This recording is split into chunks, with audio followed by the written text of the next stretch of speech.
కొందరు చేసిన తప్పులు, వారికి తోడు రాష్ట్ర ప్రభుత్వ అలక్ష్యం ఎంతో మందిపై తీవ్ర ప్రభావమే చూపుతోంది. రాష్ట్రంలో నిర్మాణ రంగం కుదేలవుతోంది. ఇసుక కొరతతో వేల కోట్ల రూపాయల విలువ చేసే పనులు స్తంభించిపోయాయి. కూలీలకు పని కరువైంది. వలస కార్మికులు దిగాలు పడ్డారు. నిషేధాలతో ఇసుక ధరకు రెక్కలొచ్చాయి. నిబంధనల ఉల్లంఘనలు, అధికారుల పర్యవేక్షణ లోపాల వల్ల ఎడాపెడా సాగుతున్న విచ్చలవిడి ఇసుక తవ్వకాలే ఈ పరిస్థితికి పూర్తి కారణమైతే ఇందుకు బాధ్యత వహించాల్సింది రాష్ట్ర ప్రభుత్వమే. ముందే వీటిని నియంత్రించి ఉంటే నేడు ఇంత దయనీయ పరిస్థితి ఉండేది కాదు.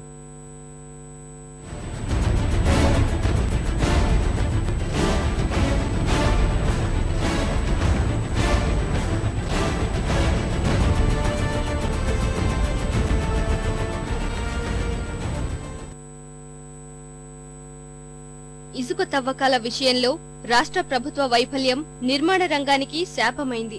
ముందు చూపులేని సర్కారు వల్ల ఇసుకకు తీవ్ర కొరత ఏర్పడింది. తవ్వకాలు, అమ్మకాల్లో అడ్డగోలుగా వ్యవహరించిన రాష్ట్ర ప్రభుత్వ వైఖరి రాష్ట్ర హైకోర్టుకే కాదు, అత్యున్నత న్యాయస్థానానికి ఆగ్రహం తెప్పించింది. నిషేధాలు కొనసాగుతున్నాయి. ఇసుక కొరత వల్ల భారీ ప్రాజెక్టులు, గృహ నిర్మాణ రంగాలు కుదేలయ్యాయి. రాష్ట్రంలో సుమారు 1,30,000 కోట్ల రూపాయల విలువ చేసే నిర్మాణాలు నిలిచిపోయాయి. పనులు లేక లక్షల కార్మికులు రాష్ట్రం నుంచి వలసపోతున్నారు. పులిచింతల, పోలవరం లాంటి ప్రాజెక్టులతో పాటు జాతీయ రహదారుల పనుల నుంచి గృహ నిర్మాణ రంగం వరకు పనులు ఎక్కడికక్కడే నిలిచిపోయాయి. 650 రూపాయలు శాండ్ ఈ స్టే రావడం వలన ఇటు కర్ణాటక నుండి, అటు గూడూరు నుంచి కొన్ని ప్రాంతాల నుంచి వస్తున్నది. ఆ ఇసుక 2,000 రూపాయలు టన్ అయిపోవడం వల్ల ఒక లారీకి 30 నుంచి 35,000 రూపాయలు రేటు పెరిగింది. ప్లస్ అది కూడా చాలా ప్రాబ్లమేటిక్గా దొరుకుతుంది. ఆ ఇసుక కూడా శాండ్ డస్ట్ ఎక్కువ, మట్టి ఎక్కువ వస్తున్నది. దానివల్ల కూడా ప్లాస్టింగ్ ఇబ్బంది అవుతా ఉన్నది. దానివల్ల 100కు ఒక 60-70% బిల్డర్స్ నిర్మాణ రంగాన్ని ఆపేశారు. ఇసుక తవ్వకాలు, రవాణా నియంత్రణ విషయంలో చాలా ఏళ్లుగా అడుగడుగునా అక్రమాలు జరుగుతున్నా సర్కారు ఏనాడు కన్నెత్తి చూసిన పాపాన పోలేదు. ఇదే ప్రస్తుత దుస్థితికి కారణం. ఇసుక కాంట్రాక్టర్లతో రాజకీయ నేతలు కుమ్మక్కవుతున్నారు. లిక్కర్ మాఫియా తర్వాత ఇసుక మాఫియా తయారైంది. అందరూ కలిసి ప్రకృతి సంపదను అడ్డంగా దోచుకున్నారు. ఇసుక తవ్వకాలపై నిషేధంతో ఇప్పటికే పలు రంగాలు కుదేలయ్యాయి. 200 అనుబంధ పరిశ్రమలపై తీవ్రంగా ప్రభావం పడింది. సిమెంట్, స్టీలు, కలప, విద్యుత్ పరికరాలు, టైల్స్, హార్డ్వేర్, రంగులు సంబంధిత వస్తువుల కొనుగోళ్లు మందగించాయి. రాష్ట్ర ఆర్థిక పరిస్థితిపై పెను ప్రభావమే. నిర్మాణ రంగం మందగిస్తే రాష్ట్ర ప్రభుత్వానికి 250 నుంచి 400 కోట్ల రూపాయల వరకు నష్టం. ఒక్క సిమెంట్ రూపంలోనే నెలకు 150 కోట్ల ఆదాయానికి గండిపడుతోంది. ఇనుము, ఇతర ఉత్పత్తుల అమ్మకాల్లోనూ మందగమనమే. ఇసుక రవాణాను నియంత్రణలో పెట్టుకుని అవసరమైన మేరకు ఇవ్వాలా. అట్లా కాకుండా పెద్ద పెద్ద వ్యాపారవేత్తలకు, పెద్ద పెద్ద బిల్డర్స్ కు లక్షల టన్నులు యథేచ్ఛగా తరలించుకోవడానికి అవకాశం ఇచ్చారు.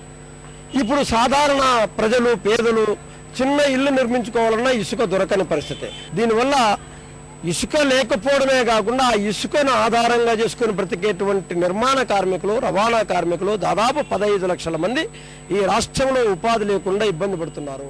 సుమారు 40,000 కోట్ల రూపాయల విలువైన నీటిపారుదల ప్రాజెక్టుల పనులు, 20,000 కోట్లతో చేపట్టిన జాతీయ రహదారుల పనులు నిలిచిపోయాయి. 30,000 కోట్ల రూపాయల గృహ నిర్మాణ ప్రాజెక్టులు, 5,000 కోట్లతో చేపట్టిన ప్రభుత్వ గృహ నిర్మాణ పనులు ఆగిపోయాయి. రాష్ట్ర వ్యాప్తంగా మున్సిపాలిటీలు, మున్సిపల్ కార్పొరేషన్ల పరిధిలో చేపట్టిన రోడ్ల నిర్మాణాలు నిలిచిపోయాయి. మన దగ్గర రిజిస్టర్డ్ వర్కర్స్ ఆల్మోస్ట్ 14 లక్షల మంది ఉన్నారు. అన్రిజిస్టర్డ్ అందరూ కలుపుకుంటే ఒక 40 లక్షల మంది workers, construction workers, skilled, semi skilled అందరూ కూడా అన్ఎంప్లాయిడ్ అని చెప్పొచ్చు. ఈ యొక్క సప్లై ఆగిపోవడం వల్ల మాకు లేబర్ డిస్టర్బెన్స్ కావడం వల్ల ఈ లేబర్ను మళ్ళీ కూడా మేము రీకూప్ చేయాలంటే కూడా రేపు గవర్నమెంట్ ఆర్డర్ ఇస్తే కూడా, రేపు కోర్టు నుంచి ఆర్డర్ వచ్చినా కానీ కూడా మాకు టైం పడుతుంది, చాలా టైం పడుతుంది. నిషేధాల వల్ల ఇసుక ధరకు రెక్కలొచ్చాయి. గోదావరి జిల్లాల్లో 2 నుంచి 4,000 రూపాయలుండే లారీ ఇసుక ధర 10 నుంచి 12,000కు అమ్ముతున్నారు. కృష్ణా జిల్లాలో ట్రాక్టర్ ఇసుక ధర 3,000 నుంచి 5,000 వరకు పలుకుతోంది. హైదరాబాద్ కు ఇసుక తేవాలంటే కనీసం 150 నుంచి 200 కిలోమీటర్ల దూరం వెళ్లాల్సి వస్తోంది. కొంత ఇక్కడ ఎక్కడో కొద్ది గొప్ప మన దగ్గర ఫిల్టర్ శాండ్ కూడా సప్లై చేస్తారు మార్కెట్లో. ఈ ఫిల్టర్ శాండ్ అనేది ఏంటంటే మామూలు సాయిల్ నుంచి ఫిల్టర్ చేసి సప్లై చేస్తారు. దీంట్లో కొన్నిసార్లు ఏంటంటే ఇంప్యూరిటీస్ ఉంటాయి, తర్వాత కొన్ని కెమికల్స్ ఉన్న చోట కూడా దీన్ని ప్రాసెస్ చేయడం వల్ల కూడా మనకి ఏంటంటే ఈ యొక్క శాండ్ ప్రాపర్గా మన క్వాలిటీ కంట్రోల్ లేదు కాబట్టి మన రాష్ట్రంలో ఇలాంటి శాండ్ వాడడం వల్ల మన కన్స్ట్రక్షన్లో నాణ్యత ఉండదు. కొన్ని బిల్డింగ్స్ ఒకవేళ మల్టీ స్టోరీ బిల్డింగ్స్లో ఇలాంటి శాండ్ వాడడం వల్ల కూడా క్వాలిటీ సఫర్ అయ్యి రేపు ఫ్యూచర్లో కూడా ఏదైనా ప్రమాదం జరగడానికి కూడా స్కోప్ ఉంది. కాబట్టి ఇలాంటివన్నీ దృష్టిలో పెట్టుకుని కూడా గవర్నమెంట్ ఇమ్మీడియట్గా దీనికి ఒక పరిష్కారం చూపించాలా.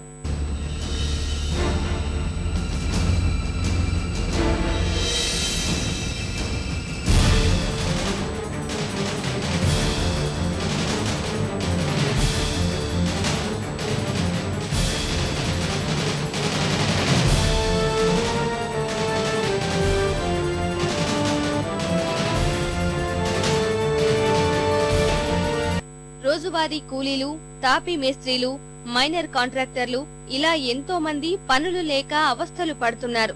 పొట్ట చేత పట్టుకుని నగరానికి వచ్చిన కూలీలు సొంత గ్రామాలకు వలసబాట పడుతున్నారు. హైదరాబాద్ లో నిర్మాణ రంగంపై 6 నుంచి 7 లక్షల మంది ఉపాధి పొందుతున్నారు. రాష్ట్ర వ్యాప్తంగా వీరి సంఖ్య 40 లక్షలకు పైగా ఉంది. తాజా సంకట పరిస్థితుల వల్ల దాదాపు 20 లక్షల మంది రోడ్డున పడ్డారు.